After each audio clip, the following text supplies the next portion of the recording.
Greetings, I am Pillar Nexus, doing a different kind of video today. I'm just going to chat while sleeving my cards for Thunder's Edge. If you're like buzzing in the background, that's my fan. It's like way too hot in here. I'll just find some stuff to talk about while working on it. I don't have any planned talking points, but I'm gonna write down stuff that I do bring up as something I can go into detail later, or just mainly to remember, what I've been talking about, because I don't want to forget. I don't want to, talk about the same thing twice in a row. I feel like I'm repeating myself and all that. So, I got my better card sleeves for this game. This is a game from late 90s by Fantasy Flight Games. It's an interesting game. I've played it once in my lifetime, and I have it as kind of a reminder of the early times. I'm not entirely sure what has become of Fantasy Flight now. I don't know.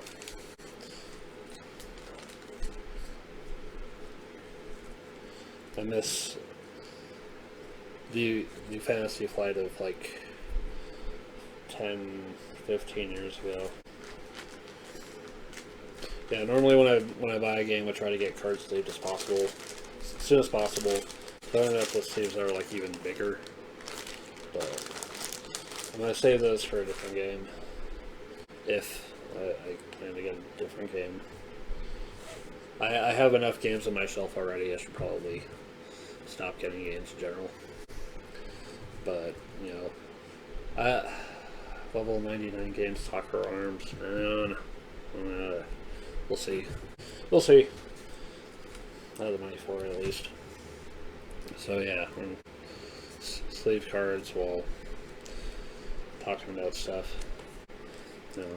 Thunder's Edge itself, you're playing as a faction trying to take control of the situation of a world that is super important politically, militarily, and things are going on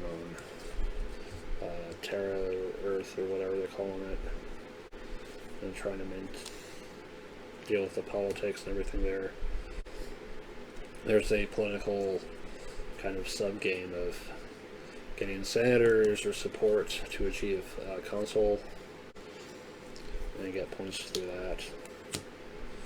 The trading aspect, like almost like Pit, but different. Always interesting to see games with trading systems. I got a copy of Pit from our local flea market here in town every Saturday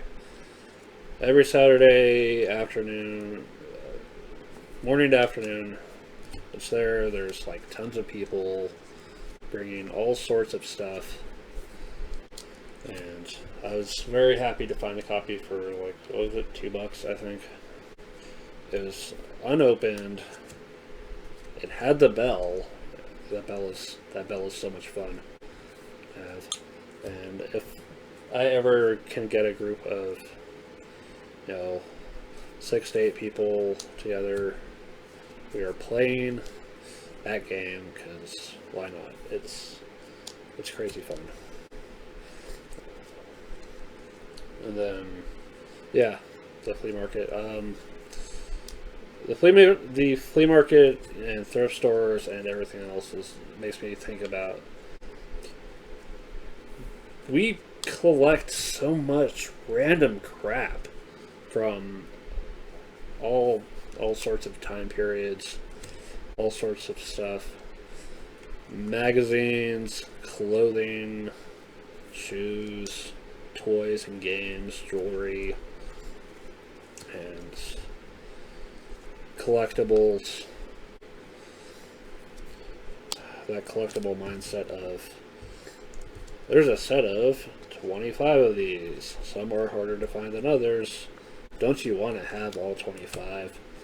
Wouldn't it make you feel so complete in your spirit if you had all 25?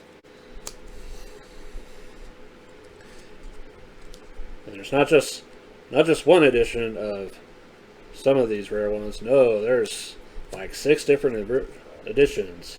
One by this artist, one by this other artist, this one that glows in the dark, the one that's transparent, one that's made of pure silver. I think we collect too much crap sometimes, and then we just don't have enough space for it, and we try to pawn it off on other people because it's just the way things go, it seems. And there's also like movies and music and all that. A lot of DVDs. Occasionally VHS too. Like, wow. VHS guy. You know, it's... I guess there are some people actually trying to make it popular again. The classic VHS tapes and that. But there's... For me, there's no going back. They're big. I'm not dealing with that. I kind of miss the days of, I think with Mom's Blockbuster and or Hollywood Video memberships of just borrowing random movies and watching them. In my early teenage years of moving to this town, I didn't really care too much about thinking hard on what kind of movies I was getting. Just want to watch something. So I'll occasionally get some kind of sci-fi and or slightly horrifying things like Brain Scan and Evolver. There's one called, and then there's the one in Gunhead with the mecha vehicle, whatever. And I barely remember it except for that little kid who kept saying Brooklyn, Brooklyn. And I don't know, I just want to go back and rewatch it at some point. But Brain Scan and Evolver were like one of the things, were probably part of what contributes to my I don't like death games opinion. That and what was it, in high school I read The Most Dangerous Game. Yeah, that was like, okay, this is a brilliant story, but I would never want to encounter stuff like this in fiction ever again. I refuse to watch Danganronpa. I refuse to watch Battle Royale. It will have nothing to do with Hunger Games. I'm just...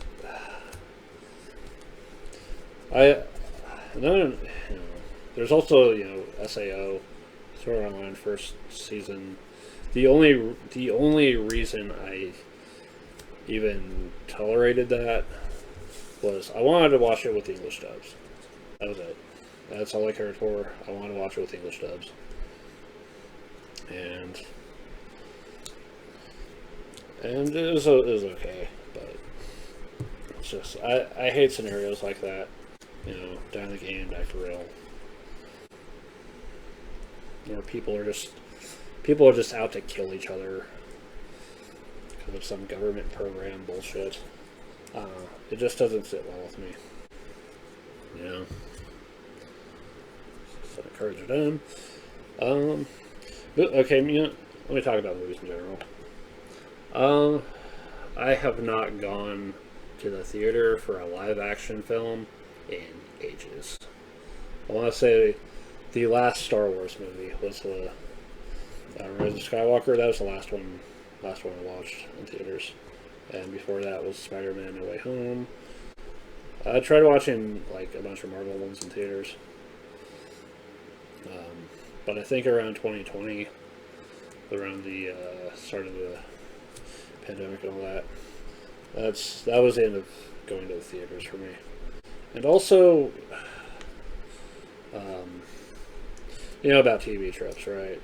You know, I've spent so many hours just trolling through it and getting all this stuff put in my head of things that are recurring ideas and such. And when things start getting predictable, when things start getting repetitive, it turns me off. It's like I really don't want to go see another film and feel like I see where this is going. I know exactly how it's going to end. I don't like that feeling at all. It just, I still end up watching like anime films in theaters. The last few I've seen have been Belle, Children of the Sea, or something like that, and Tokyo Godfathers. I made sure to get that one on Blu-ray along with Belle. But in general, the only reason I'm ever going to go back to a movie theater ever again is to watch more anime films. Because I love anime. I love animation itself. See a lot of animation in different forms, like clay and action figures and whatever. And I'm so utterly pissed off with the insistence of these studios that try to take animated works and instead make them live action. Let animation be animation and celebrate it as it is. Don't try to dress it up as a live action in a misguided attempt to make it look legitimate or whatever, or just get more money out of people. I think it's such a slap in the face to the people who work their asses off for making animated works.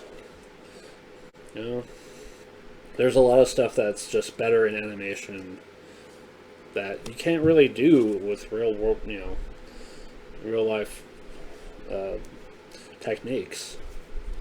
You know,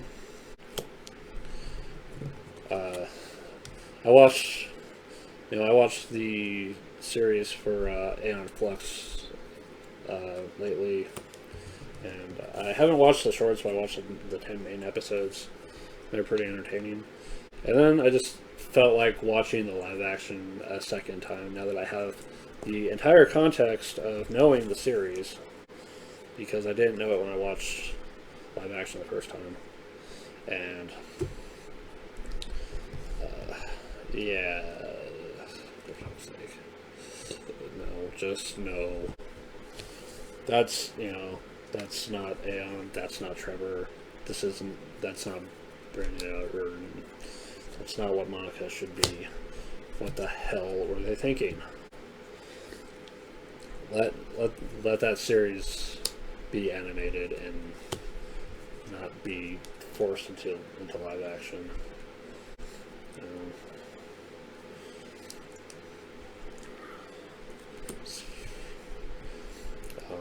Other stuff. What else? Oh yeah, speaking of animation, VTubers. So in 2020, while the whole thing with COVID was coming down and all that shit, I got into watching a lot more anime, thanks to Crunchyroll kind of stuff. So I was looking for English dubs where possible. If my brain, if I'm trying to listen to someone say something, I want to hear it in English where I can.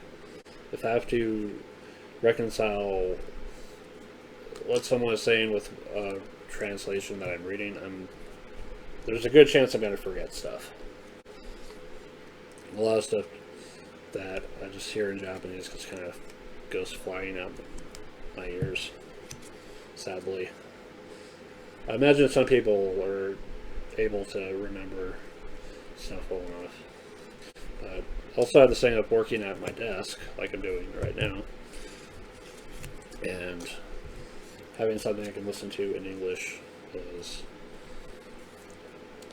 more to my liking.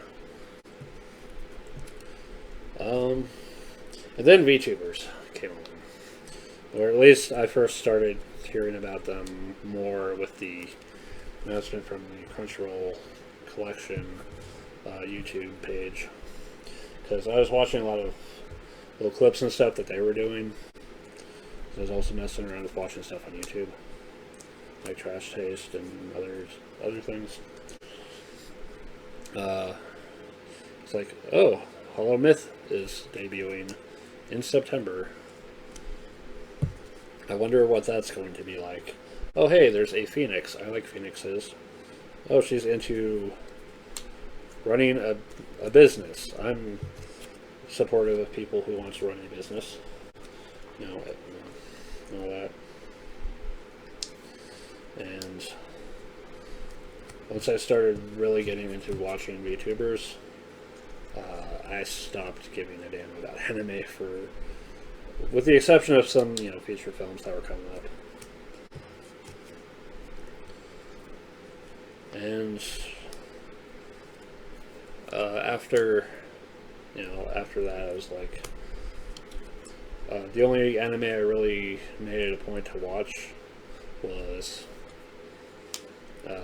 Skip Beat. Skip Beat, for being an idol show, and I want to say around 2019 was when I started getting interested in like idol stuff. And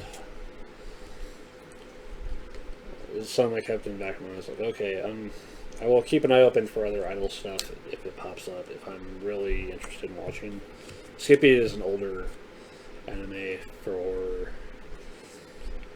based on a manga series, and of course, like far too many anime, it seems, its sole purpose is here's an anime to whet your appetite for eventually getting you to read the manga, and so it stops after 25 episodes of development and interesting stories to say, hey, go read the manga instead. And it's like, I stopped collecting manga. I got interested with Cardcaptor Sakura and eventually Magic Knight Rarearth and Angelic Lair and Excel Saga and eventually Tsubasa Reservoir Chronicle. That was a fucking mistake. I will wait for mangas. I would rather wait for a manga series to be completed, and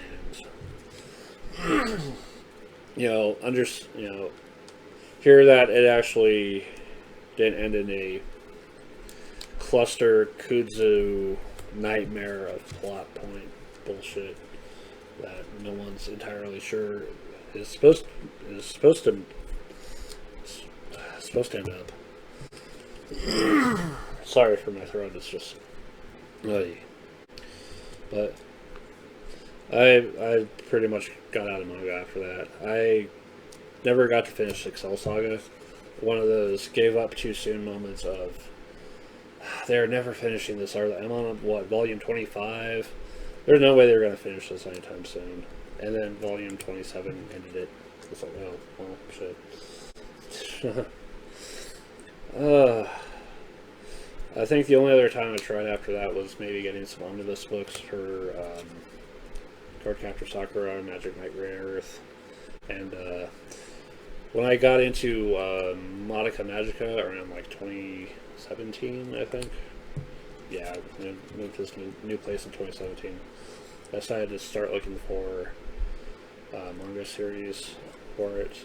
And the one manga I picked up was A Different Story, which was an interesting take on that world.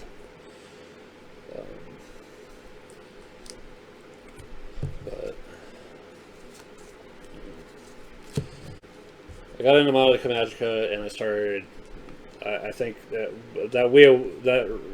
reawoke my anime-loving spirit, because it had been snuffed out for a while, and I was just happy to find the 2 movies and that recap the series and remixed it a little bit, and the Rebellion movie, which I watched more times than any sane person should ever watch the Rebellion movie. I swear I have it memorized by now. Or at the very least, the cake song. It's so ridiculous, but and then I think around like 2019, my interest just kind of collapsed for a little bit. I got rid of posters and wall scrolls and figures and books and DVDs and just, you know what, I'm stepping back for a while. I'm just not feeling it right now. I'm selling or donating this crap, and then around 2020 it started coming back to me.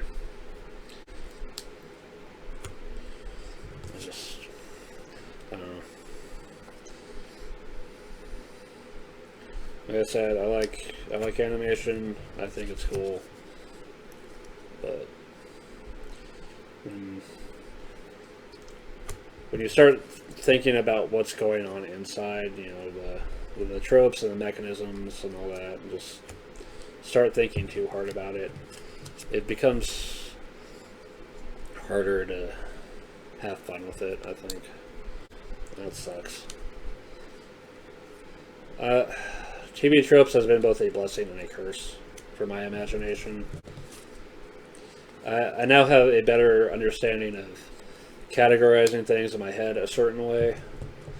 On the other hand, I'm starting to see things I shouldn't be seeing too clearly, and that's messing with my sense of fun with things.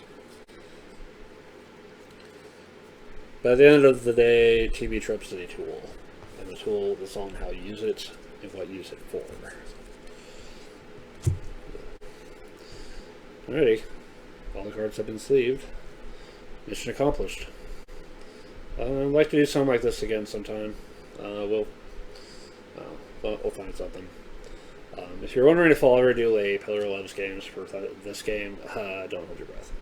I have this more for historical purposes, and it's one of those games I would like to do a serious upgrade for,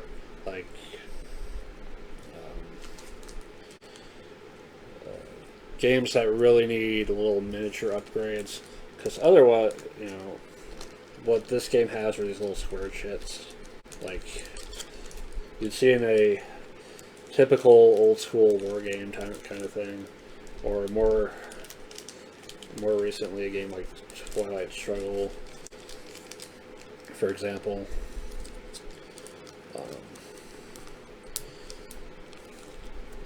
Still need to go over the rules a little bit more as well.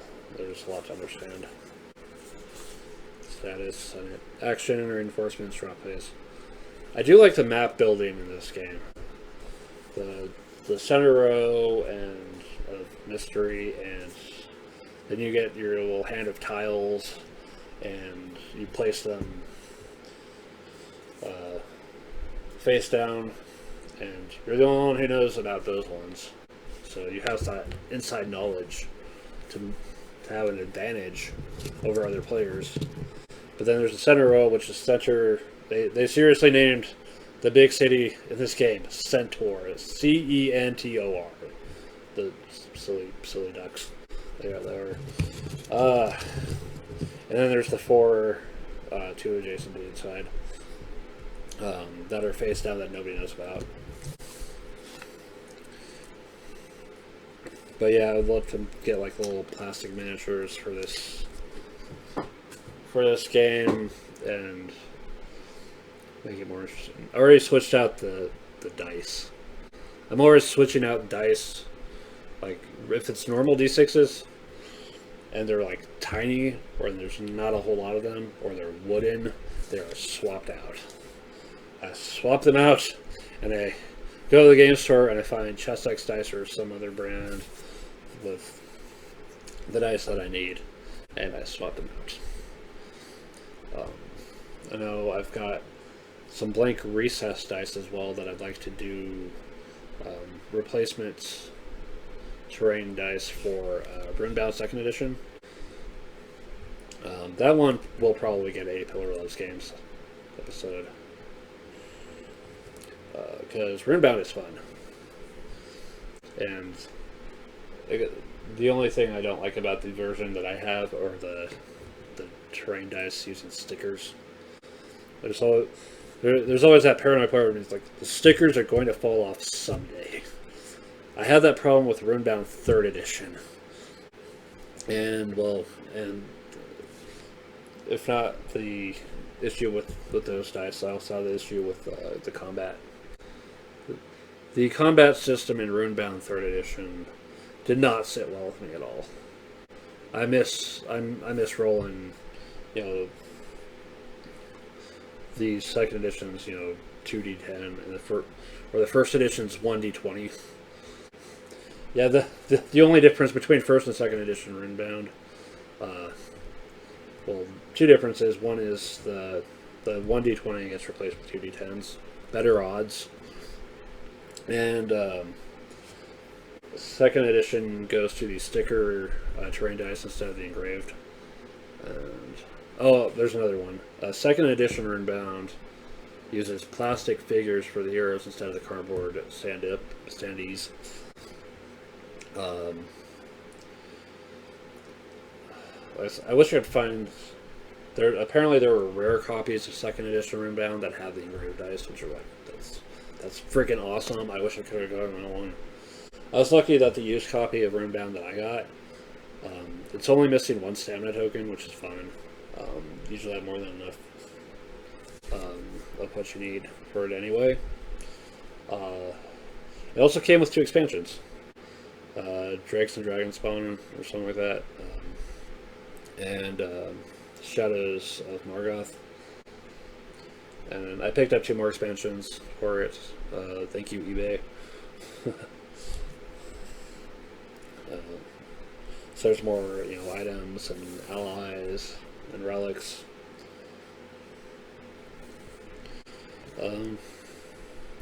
That's another game that I enjoy.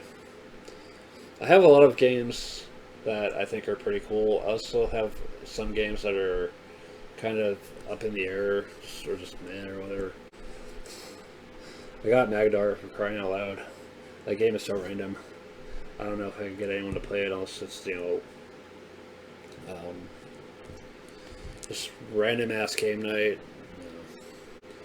I'm actually... so I like to upgrade my games. I've said it before. I'm sorry I'm repeating myself, but for Magdar, I'm looking at getting actual dwarf figures, because the game comes with these little wooden tokens, which are boring as hell. So I'm getting dwarf miniatures for Magdar, so that the game looks somewhat better to play with. I think it's more fun to have what you're playing with actually represented.